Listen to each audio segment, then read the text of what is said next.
Chapter 30. The sun had just set, which meant it was time for Pong's day to begin. The mud-house atrium was so dimly lit that he nearly tripped over his chair. They had taken most of the violet orbs out of the atrium to swap them with faded orbs in the city. The tenants, who still had no idea what Ampai was up to, complained about having to stumble around, so Samkit made up some excuse about tinkering with the tinfoil cones. With the march only a few days away, he would only have to put them off a little while longer. "Oh, man, I could sleep for weeks," said Pong groggily. He sat across the dinner table from Samkit, whose day had just wrapped up. Both boys' heads drooped, their faces in danger of being washed in their soup. "You think you're tired?" said Samkit. He flexed his fingers and arched his back from side to side. "Try sitting at a workbench for hours, pricking your fingers on 1,000 copper wires over and over again." "How many sun orbs do you have now?" asked Pong. 139, said Samkit, yawning. "Our goal was just 100, but I figured that as long as you keep bringing me faded orbs, I'll make as many as I can. Ampai is telling everyone to bring a pole or a stick with them to the march. That way we can hang the orbs on them and carry them more easily."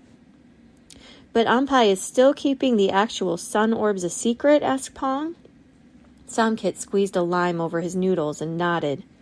"There's a big meeting Saturday night before the march. She'll tell everyone then. It should help convince anyone who's still on the fence to join us." "Where's she now?" asked Pong. Usually Ampai would be in the hall at dinner time, talking to everyone, quizzing the children on their schooling, or debating philosophy with the old scholars. "She said to tell you that she had to go upriver to the woodworking district, and she won't be back tonight." Samkit poured green syrup into his glass of fizzy water and sipped it. "She wants as many people from different pockets of the city as possible to be in the march." Pong frowned down at his food. "How long will she be gone?" "She should be back tomorrow." Samkit leaned over his bowl toward Pong. "Don't worry. She hasn't forgotten about getting you a boat." "Are you sure? She hasn't mentioned anything about it since we first agreed." "She's just busy with the march, that's all," said Samkit. "But she'll keep her promise. She's working on getting you a border permit. You'll need it when you get to the sea. If you have one of those, the shore patrol will wave you past, and they won't check anything or ask any questions." Pong looked at Samkit skeptically. "That sounds illegal, doesn't it? I thought Ampai didn't break any laws." Samkit shrugged and slugged a big gulp of soda. "It's almost legal, and Ampai will stretch the dumb laws. She knows the difference between what's the law and what's right. That's why so many people follow her." "Is that why you follow her?" asked Pong. Samkit grabbed a knot of noodles with his chopsticks. "Nah, I'm just here for the food." After a few seconds of chewing, he wiped his mouth with his napkin. His eyes stayed down in his bowl as he talked. "When I got out of Namwan, I didn't have anywhere to go. I didn't know what to do. I found some other kids living on the street, and I hung around with them for a while, but it was—" He lifted his eyes to Pong's. "Do you know what happens to kids on the street who can't run and can't fight?" Now it was Pong's turn to look down. He didn't want to know. This is what had haunted him all those years in the temple. He should have been there with Samkit when he got released. Whatever Samkit faced, they should have faced it together. Instead, his friend had to go through all of it alone. Samkit took a big breath and let it out the side of his mouth. He reached for a shaker of spicy salt and dumped half of it into his bowl. "I got lucky, you know. When Ampai found me, I was stealing food. If she hadn't come along, I think I'd be back in jail by now. Worse, maybe." Pong had learned enough about life on the east side to know that Samkit wasn't exaggerating. "She brought me here," Samkit went on. "Gave me a home, gave me food. I mean, that would have been enough. But she did more." He glanced up at the remaining violet orbs swinging overhead, cradled in his reflective inventions. "She made me feel like I can do anything, like I have something to give." Pong watched his friend stir his noodles from one side of his bowl to the other and back again. If Ampai hadn't found Samkit, and he were still living on the street, Pong would have never forgiven himself. And Ampai was right. Samkit could do anything. Right now, he was doing something no one except the governor had ever done before. "What?" said Samkit, his mouth full of food. "You're looking at me funny." "You know something?" said Pong with a smile. "There was a time when we were little, and you made me promise that I'd keep my mouth shut and stay out of trouble. And now you're the biggest loudmouth I know, and you're planning to march against the governor." Samkit grinned. "Yeah, well, when I run my mouth, I do it with charm. Makes all the difference." He pushed his chair back and let out a thunderous burp that made the little children on the other end of the table jump. "Sorry," he said to their mothers with a wave of his hand. "It's soda. It does it to me every time. So, Pong, since Ampai's not here, maybe you can take a break. What do you say? Should we head out and try to find us some dessert? I'm thinking—" Samkit went quiet and stared past Pong. Pong turned around to see what he was looking at. Yord and Yai slunk in the back door and hurried up the stairs, darting secretive glances over their shoulders. "What do you think they're up to?" asked Samkit, narrowing his eyes. "It can't be good," said Pong. "I really don't like those two. I just can't understand how Ampai puts up with them." Yai's mother was Ampai's friend. When she died, Ampai promised she'd look after him. I guess Yord just comes along for the ride. They are pretty useful at certain things. They can get anything you need on the hidden market, like medicine and stuff, so Ampai looks the other way when it comes to them skimming off the top. "What do you mean, skimming?"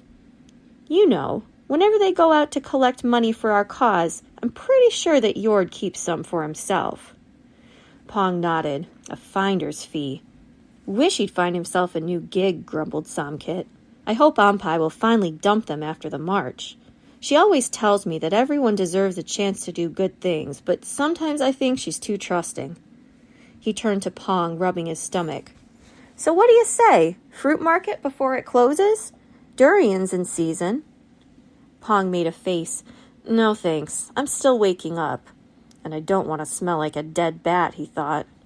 "Suit yourself. I'll be back in a few." Samkit left through the door under the stairs. Pong cleared their dishes away and then started to head back to their room. He paused on the steps. Samkit had said he made 139 sun orbs. Pong counted up the nights that he and Ampai had gone out into the city. Pong had collected a total of 151 orbs. Where were the other 12? He hurried upstairs into Samkit's room and pulled the curtain part way so he was shielded from view, but could still see Ampai's office door. He could hear Yai and Yord inside shuffling their feet and sliding boxes across the floor. The door to the office swung open, and the two men stepped out. Yai had his satchel slung over one shoulder. One of Yai and Yord's main jobs for Ampai was to deliver the donations she collected from her friends all over the city. Bandages and ointments, vitamins and creams, anything that was too expensive or hard to find.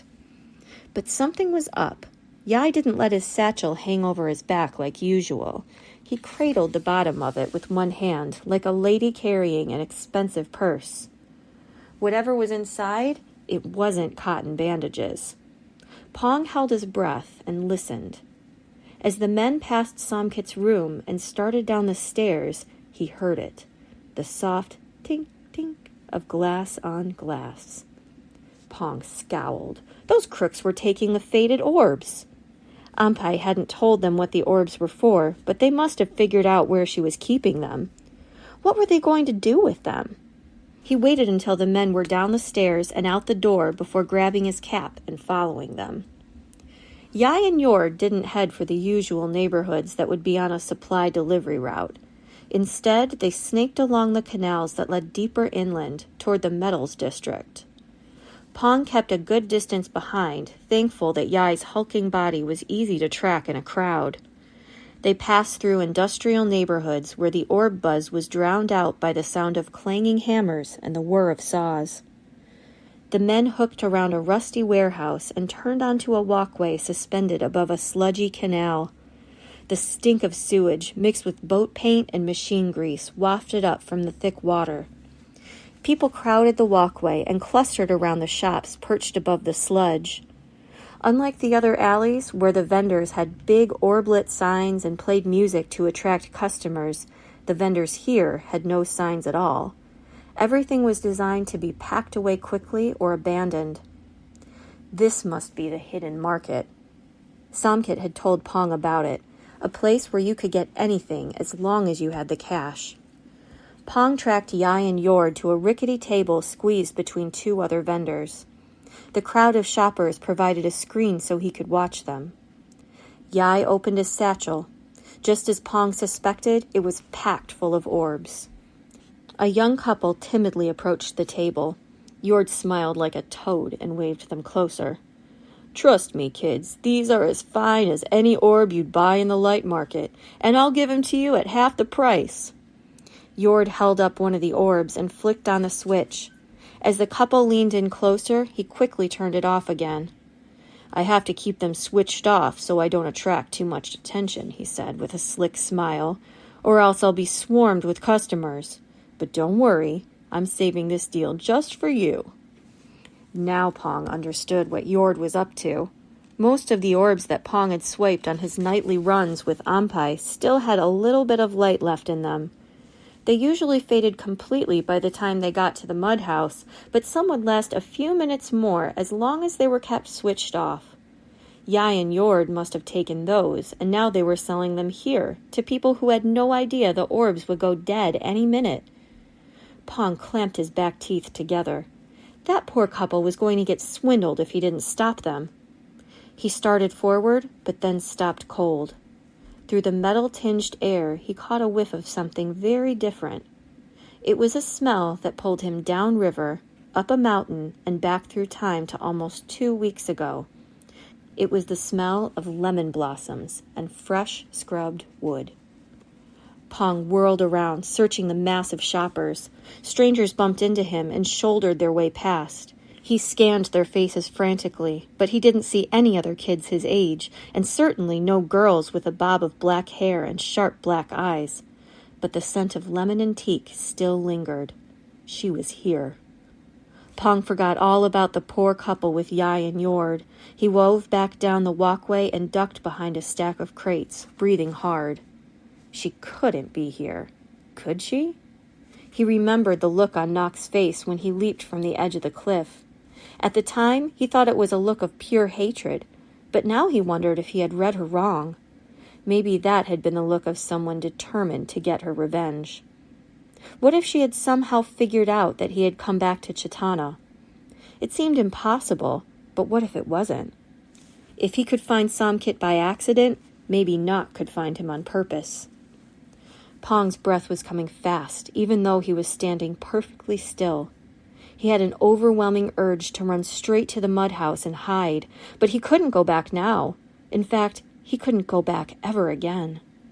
If Nock Sivapan was really on his trail and he went to the mud house, she'd track him straight there, back to Samkit and Ampai and everyone else. If he was caught, he wouldn't be the only one in trouble. Ampai would be put in prison for hiding him. Everyone who depended on her would have no one to help them. And Samkit? Pong shuddered to remember what he'd told him about life on the street. Without Ampai, where else would he live? Pong would not do that to his friend, not again. He had helped them as much as he could. It was long past time for him to go. Pong waited behind the crates, sniffing the air until he was as sure as he could be that Nock was nowhere near. Then he pulled his cap down to his eyebrows and hurried back the way he'd come. He waited in the shadows of a side alley he knew Yai and Yord would pass on their way home. When he spotted them coming, he leaped out into their path. "Well, looky here," sneered Yord. "It's the Junior Patrol. What can we do for you, little golden boy?" Pong stared back at them, willing his voice to be confident and steady. "I know what you've been doing with Ampai's orbs." Before either of the crooks could shut their surprised jaws, he added, "And if you don't want her to know what you've done, you'll get me what I need." Yord smiled slickly. Blackmail was something he understood. "What's your price?" "A boat," said Pong, "and I want it tonight."